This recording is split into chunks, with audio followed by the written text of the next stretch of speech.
sayangnya. Waduh, iya nak. Tadi rapatnya molor. Terus di jalan macet sekali. Maaf ya, kalian jadi menunggu ya. Iya, gak apa-apa Pak, ayo langsung makan Pak. Adi sudah lapar. Iya Bapak, ayo makan. Ibu masak ayam goreng favorit kita. Nah, Bapak temani kalian makan dulu aja ya. Nanti Bapak makannya setelah mandi aja. Soalnya Bapak pengen istirahat dulu ini. Ya udah kalau gitu. Adi tunggu deh, gak apa-apa. Adi makan kue dulu. Iya Pak, nggak apa-apa deh. Biar kita bisa makan sama-sama. Oke. Ya udah kalau gitu, Bapak mandi dulu aja ya.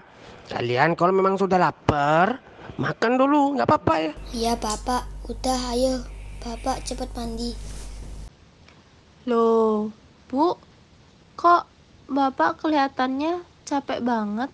Kenapa ya? Lagi banyak kerjaan aja, An. Jadi Bapak banyak pikiran. Tapi Bapak nggak apa-apa kok. Loh, kan kalau pulang berarti kerjanya udah selesai Bu. Berarti nggak banyak kan? Kerjaan Bapak kan nggak bisa diselesaikan 1-2 hari, Di. Dan Bapak juga kan kepala kantor. Jadi tanggung jawab Bapak ya semakin besar. Berarti Bapak pulang malam terus dong. Kapan mainnya sama Adi? Sebagai pimpinan, kepala kantor, itu pasti ada yang dikorbankan Bapak supaya semua tanggung jawab Bapak bisa selesai. Nah, salah satunya ya waktu dengan keluarga yang dikorbankan. Kalau kalian ingat, di Alkitab itu ada cerita tentang pengorbanan yang bisa kalian pelajari. Itu salah satunya tentang Yefta. Tahu nggak ceritanya?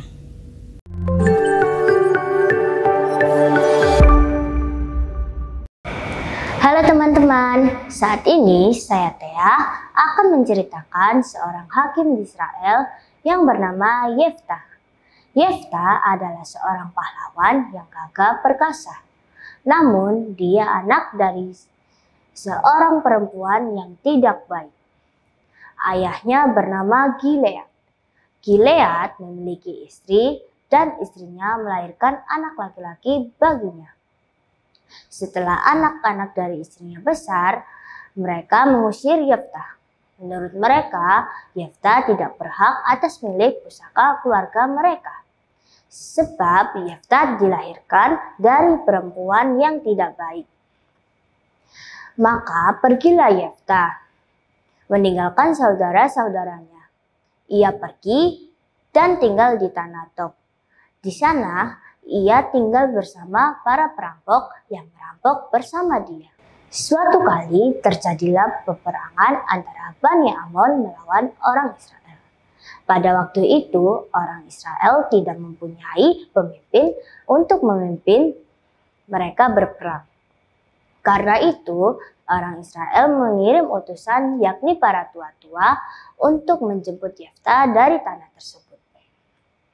Ketika sudah berjumpa dengan Yefta, maka berkatalah para tua-tua itu kepadanya, "Marilah ikut bersama kami, dan engkau akan menjadi panglima kami. Kita akan berperang melawan Bani Amon." Tetapi Yefta berkata kepada mereka, "Aku tidak mau. Kalian membenci dan mengusir aku dari keluargaku. Kini saat kalian butuh, kalian menjemputku." Kemudian berkatalah lagi para tua-tua itu kepada Yefta, "Benar yang engkau katakan, bahwa kami pernah membenci dan mengusirmu. Kami sangat menyesal dengan apa yang sudah kami lakukan. Kami mohon sekarang ikutlah bersama kami untuk melawan Bani Amon, dan kami akan mengangkat engkau menjadi kepala atas kami." Yefta merasa sangat tertarik oleh tawaran para tua-tua itu, dan mendengar itu setujulah Yefta untuk ikut bersama mereka. Penduduk Gilead pun mengangkat dia menjadi pemimpin dan panglima mereka. Tetapi Yefta membawa seluruh perkaranya itu ke hadapan Tuhan di Mizpah. ia memohon agar Tuhan membantu dia melawan Bani Amon. Lalu Yefta mengirim utusan kepada Raja Bani Amon supaya mereka membatalkan peperangan dengan bangsa Israel. Tetapi Raja Bani Amon tidak mendengarkan perkataan yang disampaikan kepadanya oleh utusan-utusan Yefta. Beberapa saat sebelum berperang melawan orang Amon, Yefta bernazar kepada Allah. Katanya, jika engkau bersungguh-sungguh menyerahkan Bani Amon itu ke dalam tanganku, maka apa yang keluar dari pintuku untuk menemui aku pada waktu aku kembali dengan selamat, maka itu akan menjadi milik Tuhan. Dan aku akan mempersembahkannya sebagai korban bakaran. Saat ia kembali dari perang, ternyata putri tunggalnya yang menyambutnya. Sekalipun hatinya sedih, namun dia memenuhi nazarnya dan mempersembahkan putrinya kepada Tuhan. Setelah memerintah sebagai hakim atas orang Israel selama 6 tahun, maka matilah Yefta. Ia dikuburkan di sebuah kota di daerah Gilead. Teman-teman, sama seperti Yefta, apapun kondisi kita, jangan minder dan miliki hati yang mau menolong. Karena Tuhan bisa pakai kita untuk melaksanakan rencananya dalam kehidupan kita. Tetaplah setia dan bersandar kepada Tuhan. Terima kasih teman-teman, sampai jumpa di episode selanjutnya.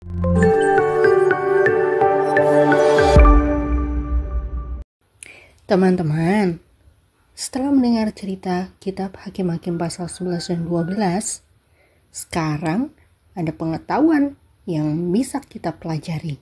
Apa aja? Simak ini ya. 1. Milik pusaka atau warisan tanah. Yang dimaksud di sini, dalam perjanjian lama, Allah mewariskan tanah perjanjian pada umat Israel menurut suku-sukunya. Maka tanah itu tidak boleh pindah tangan ke suku lain. Kenapa? Tujuannya, milik pusaka atau warisan tanah itu adalah supaya keluarga mereka mempunyai cara memperoleh nafkah dan kelangsungan hidup. 2. Nazar. Arti nazar adalah janji seseorang dengan sukarela kepada Tuhan untuk melaksanakan dan menyerahkan sesuatu yang menjadi miliknya kepada Tuhan jika tujuan yang diinginkan tercapai. Tapi nazar itu bukan kewajiban atau suatu keharusan. Hanya kalau sekali diucapkan, nazar menjadi hutang yang mengikat orang yang harus segera dilunasi kepada Tuhan. Itu terdapat dalam Ulangan 23 ayat 21. Seperti kisah Yefta yang baru saja kita dengar tadi. Yefta bernazar akan mempersembahkan kepada Tuhan apapun yang keluar dari pintu rumahnya. Dan ternyata yang keluar adalah putri tunggalnya. Mempersembahkan korban bakaran sebagai penggenapan nazar Yefta bukan berarti menjadikan putrinya layaknya hewan korban bakaran, tetapi menjadikan putrinya sebagai persembahan yang hidup untuk mengabdi kepada Tuhan di kemah suci.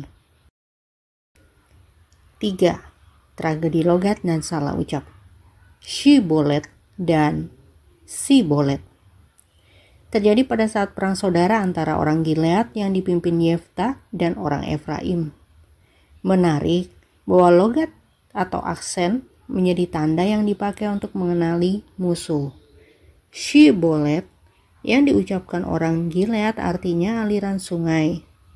Tetapi oleh orang Efraim diucapkan menjadi Sibolet yang artinya bulir gandum.